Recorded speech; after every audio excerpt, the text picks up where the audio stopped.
Y bien, como sabemos perfectamente, pues ha suscitado polémica estos acuerdos entre Perú y Venezuela, y particularmente los relativos a la posibilidad de negocios conjuntos entre Petroperú y PDVSA. Esto ha suscitado mucha crítica por la naturaleza eventualmente política de esa relación y la manera en que, en fin, podríamos relacionarnos con una empresa que no tiene pues el mejor de los prestigios.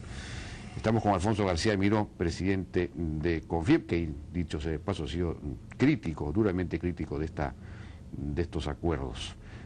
Alfonso, ¿cómo estás? Buenas noches, ¿qué tal? Hola, Jaime, ¿qué tal? ¿Cómo estás? Bueno, usted ha criticado este asunto. Quizá podemos ver algunos detalles específicamente. Hoy día, por ejemplo, Humberto Campodónico dice, detalla un poco cuáles son las ideas, es decir, cómo habría es decir, cuáles son las líneas posibles de relación entre Petroperú y PDVSA, ¿no?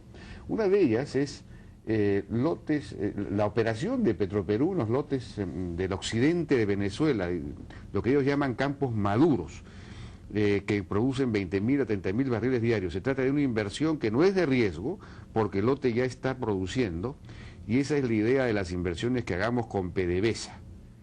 Es decir, Petroperú podría entrar en estos lotes ahí en Venezuela, pero aparentemente como Petroperú no tiene dinero, entraría sin dinero y sin tecnología. Es una especie de regalo que le estaría haciendo PDVSA a Petroperú para que Petroperú ingrese. Pero si uno hace un regalo o un favor de esa naturaleza, pedirá algo a cambio, me imagino. ¿Cuál es su impresión de esta idea de que el Perú entre, Perú entre un campo petrolero venezolano? Bueno, yo ya me he pronunciado y la verdad que ni yo personalmente ni en CONFIEP hemos querido, ni es nuestra especialidad entrar en polémica. No. Cuando el gobierno ha hecho las cosas bien, hemos sido los primeros en reconocerlo y en fijar, siendo una posición neutral y, como comprenderás, bastante alejado ideológicamente de la posición del gobierno. A pesar de eso, caballerosa y respetuosamente hemos dicho las cosas que se han hecho bien. De esa misma manera creo que tenemos la autoridad, digamos, independiente, desde nuestra perspectiva empresarial, de decir las cosas cuando creemos que están mal. Está muy bien eso. Será la primera vez y no la última que tengamos que hacerlo. Y hay tres razones específicas por qué. Quisiera detallar desde lo general a lo particular. Y aquí yo preferiría deslindar del todo de la parte política. No es nuestra actividad la política, no nos interesa, no la conocemos. Pero está bien, y la parte empresarial, está bien que hablen con claridad, porque sí. La CONFIEP ha sido demasiado cauta por lo general, ¿no? Bueno, me parece muy bien y yo lo felicito. Cuando hemos tenido que ser cautos, hemos sido cautos, pero cuando tenemos que decir las cosas como son, se las decimos como son. Lo primero y más importante, el señor Hugo Chávez, y aquí no puedo despersonalizar el tema, lamentablemente, porque esta es una tragedia que tiene nombre propio, es una persona que ha destruido la empresa en Venezuela y ha destruido, ha despreciado y ha perseguido el culto a la propiedad privada. Yo no me refiero a las empresas extranjeras nacionalizadas, ni siquiera a las venezolanas nacionalizadas. Me refiero a los propietarios de una casa que de repente, por la mala suerte de que ese día el señor Chávez tenía un estado de ánimo no del todo bien, pasó por ahí y dijo: esta casa me la expropian. Sí. Y después pasó por allá y dijo: este colegio privado me lo estatizan. Y así ese estado de ánimo.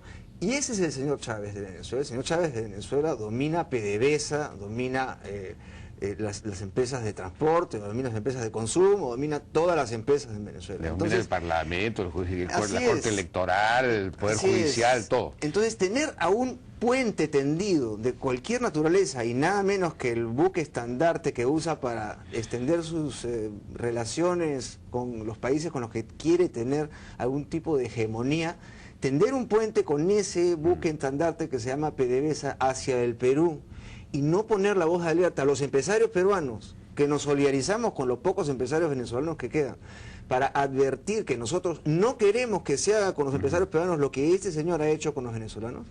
Entonces es una primera gran razón de por qué alertar al gobierno y en general a cualquiera. Yo he preferido particularmente, y en CONFIEP también, no referirnos al presidente Humala. Nosotros no creemos que aquí haya una mala intención del presidente Humala, no creemos que haya un interés deliberado de hacer lo mismo. Sí creemos que en este juego de las redes de contacto político, ideológico del señor Chávez, el que pestañea pierde. Y hay que estar muy alertas a no caer en el juego de tender puentes con un sistema que después va a ser muy difícil aislarse. La segunda razón Es una razón práctica. En los negocios, sean públicos o sean privados, y después voy a ir al tema del negocio público, hay una razón de oro. Uno se asocia con el mejor socio para hacer el mejor negocio y se asocia con el peor socio para hacer el peor negocio. Bien. Claro. Entonces, en el petróleo, que es la actividad quizá más polémica respecto a quién debe tener el rol, si la empresa privada o la empresa pública, asociarse el Perú con el peor socio que hay en el mundo, al margen de que sea el señor Chávez, en fin, es una mala pasada para el Perú. En realidad es comenzar con el pie izquierdo en tratar de hacer de las pocas empresas públicas que quedan de los años 70 del señor Velasco, que las creó, las pocas que quedan porque no se privatizaron por decisiones políticas que no voy a entrar a discutir, esa poca que queda, ponernos al peor socio. Pero esa es una empresa que tenía, antes de que este señor Chávez, 3.200.000 barriles de petróleo diario, hoy tiene 2.100.000, un 30% menos. Durante los años de la exuberancia del precio del petróleo, que al revés, las demás empresas de petróleo en el mundo han crecido en su producción, esta ha decrecido. Tiene la tasa de interés en bonos más alta de Latinoamérica y una de las más altas del mundo. Eso quiere decir que el mercado la castiga porque es tan impredecible y tan riesgosa su acción, que entonces a cambio de eso le cobra una tasa alta. Lo mismo que está pasando con estas tasas de interés de los países que están entrando en crisis. Yo me imagino, por ejemplo, que si PDVSA va a ingresar, como se está planteando también, a la petroquímica de Hilo, junto, ha dicho hoy día también el propio Campodónico, junto con otras empresas, ahí pueden venir, dice, que es de Corea, PDVSA, Total de Francia y otras, en fin, otras empresas globales, privadas. Obviamente, algunas de ellas no querrán entrar como socias de PDVSA, me imagino. Además, en Venezuela han expropiado o confiscado a empresas algunas de estas empresas, entonces no querrán asociarse con el expropiador, supongo yo. Así es.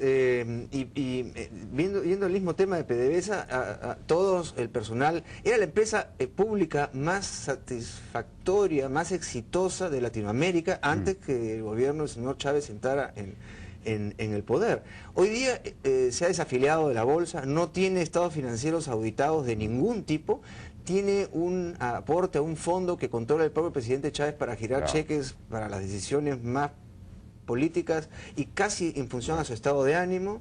Tiene un déficit de capital, tiene una deuda con sus proveedores de 6 meses atrasado, todos los proveedores, dicho sea de paso, si tendría una deuda con el Perú estaría entrando en esa misma escala, ¿no? Entonces, ¿qué socio es? Al margen de si es que es venezolana, en fin, uno no puede buscar la peor empresa con la que asociarse, menos aún cuando es la primera aventura estatal. Y ahí voy al tercer tema, la empresa estatal. Yo he escuchado versiones que me sorprenden un poco por poco conocimiento empresarial de quienes las emiten, o opiniones que dicen que ahora pues que el capital del Perú puede entrar en negocios, ahora sí se oponen algunos que después exigen que haya inversiones conjuntas o inversiones en otros países, en fin. Todo eso está muy bien, las inversiones están muy buenas, hay que promoverlas y hay que protegerlas siempre que sean privadas. Es decir, un inversionista toma una decisión con los recursos que le corresponde al inversionista. Ahí el riesgo del inversionista es si los pierde o no. El Estado o los Estados tendrán que proteger esas inversiones y el inversionista tendrá que aceptar el riesgo. Pero, y aquí viene el dilema que yo considero es un dilema moral, que un funcionario público no elegido por una carrera empresarial ni profesional, ni por un proceso de selección complejo, sino por una decisión política, estrictamente política, por ser amigo de algún o de un jefe de Estado o de un ministro, que esa sea la única condición con la que se elige a un presidente de una compañía pública, la que fuera, y que ese presidente se atribuya el derecho, más allá del derecho legal, el derecho moral, de usar los recursos de una empresa, de las pocas que tiene el Estado, recursos que irían a parar al Tesoro Público, para los demás programas sociales que tiene el gobierno, que son escasos, y que sin embargo el presidente de la empresa estatal, a su propio juicio y entender, con 2 directores que son nombrados de la misma manera, deciden arriesgar ese capital en donde mejor les parezca, con las razones más elaboradas de defensa de la empresa con la que se van a asociar. PDVSA es indefendible, y sin embargo yo me he escuchado asombrado